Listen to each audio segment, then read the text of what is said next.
লোকনাথ গোস্বামীর জন্মভূমি। শ্রীমন মহাপ্রভু গৌর সুন্দরীর তিনি ছিলেন লীলা সঙ্গী।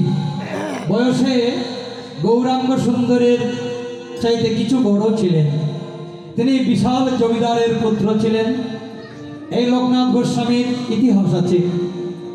আপনার চৈতন্য চরিতামৃত, চৈতন্য ভাগবত, চৈতন্য মঙ্গল, কোথাও লোকনাথ গোস্বামীর নাম উল্লেখ নেই।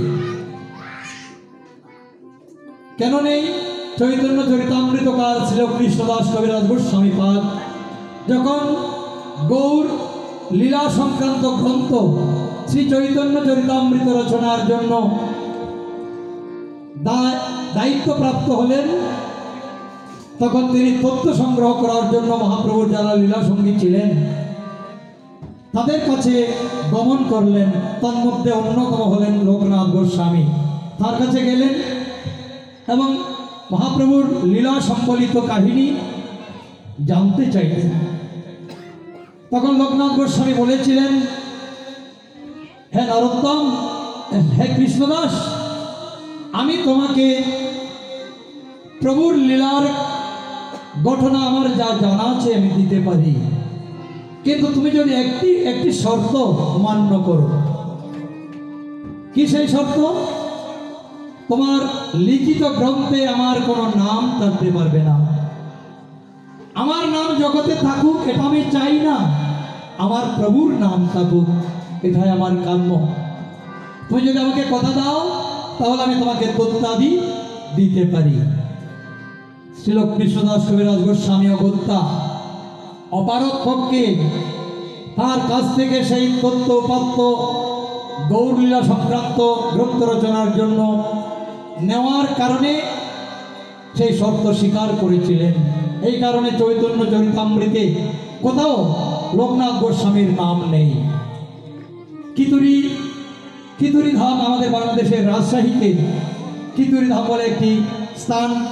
সেই পুণ্যস্থানেই আমাদের নরোত্তম দাস ঠাকুর মহাশয় আবির্ভূত হয়েছিলেন। তিনি নিত্যানন্দের দ্বিতীয় কলেবর আবির্ভূত হয়েছিলেন এবং তিনি দীক্ষা গ্রহণ করেছিলেন লোকনাথ গোস্বামীর নিকট থেকে। লোকনাথ গোস্বামীর প্রতিজ্ঞা ছিল কোনোদিন দীক্ষা দিবেন না, কোনো শিষ্য করবেন না। এক সময় সেই লোকনাথ গোস্বামী যখন বৃন্দাবনে চলে গেলেন, বৃন্দাবনে ভজন করতে লাগলেন। একটি ভজন কুটিরে নিত্য ভজন করেন, কারো সেবা গ্রহণ করেন না, নিজের কাজ নিজেই করেন। নরোত্তম ভাবলেন, এই মহাপুরুষের কাছ থেকে আমি কিভাবে দীক্ষা গ্রহণ করব? তিনি তো বিরক্ত বৈষ্ণব, বিরক্ত সন্ন্যাসী। বিরক্ত কাকে বলে? বিরক্ত হলো যার কোনো কিছুর প্রতি অনুরাগ অনুরক্তি নেই। বৈষ্ণব হওয়া আর বিরক্ত বৈষ্ণব হওয়া তফাৎ আছে। আমরা অনেকে বৈষ্ণব হয়েছি কিন্তু বিরক্ত বৈষ্ণব হই নাই, নিষ্কিঞ্চন বৈষ্ণব হই নাই। নিষ্কিঞ্চন কাকে বলে? যার কোনো আকিঞ্চন নেই। আকিঞ্চন মানে আশা, আকাঙ্ক্ষা। এই জন্য অনুরক্ত বৈষ্ণব অনেক আছে কিন্তু বিরক্ত বৈষ্ণব দুর্লভ। সেই জন্য লোকনাথ গোস্বামী এত বিরক্ত ছিলেন, সংসারের কোনো কিছুই তিনি গ্রহণ করতেন না, কারো সেবা গ্রহণ করতেন না। লোকনাথ গোস্বামী এইভাবে ভজন করছেন বৃন্দাবনে। খবর পেলেন নরোত্তম দাস ঠাকুর মহাশয়। খবর পেয়ে সেখানে চলে গেলেন, তাকে প্রণাম করলেন। তিনি প্রণাম পর্যন্ত নিতে চাইতেন না। তার চরিত্র দেখে, তার ভজন দেখে নরোত্তম আকৃষ্ট হয়ে পড়লেন। তার কাছে দীক্ষা গ্রহণ করবেন মনে মনে সংকল্প করলেন, কিন্তু কি করে নেব? কিন্তু দীক্ষা দিবেন না, প্রতিজ্ঞাবদ্ধ।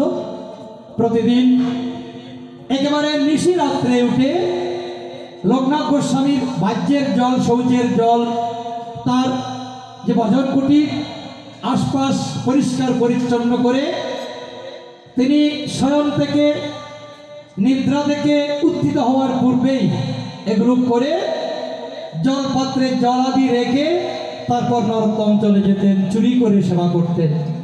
চুরি করে সেবা করতে করতে একদিন সেই লোকনাথ গোস্বামী ভাবলেন, আইরে এইভাবে চুরি করে কে আমার সেবা করে, তাকে তো আমার ধরতে হবে, সে তো বড় চতুর। একদিন তিনি জেগে আছেন। নরোত্তম দাস ঠাকুর মহাশয় তার কুটিরের আশপাশ পরিষ্কার করে তার বাহ্যের জল শৌচের জল সব পূর্ণ করে চলে যাচ্ছেন। এমন সময় ডাক দিয়েছেন, কে তুই? তোর কি উদ্দেশ্য? কেন আমার এই সেবার কাজগুলো করিস প্রতিদিন? আজকে তোকে ধরেছি। তখন নরোত্তম দাস ঠাকুর মহাশয় তার পরিচয় দিলেন এবং তার চরণে আত্মসমর্পণ করলেন।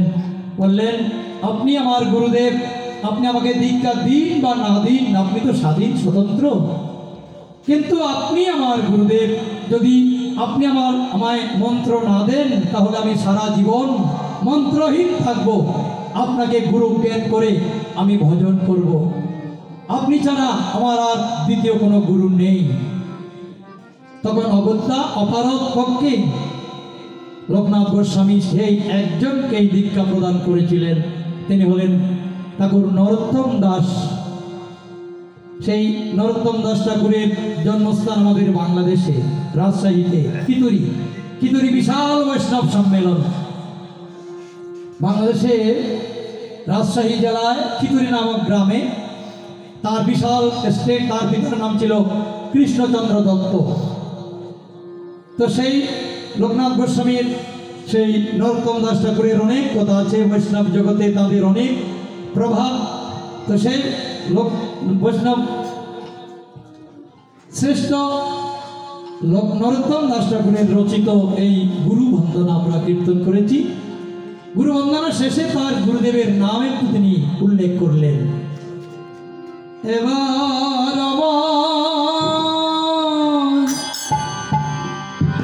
দয়া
তুমি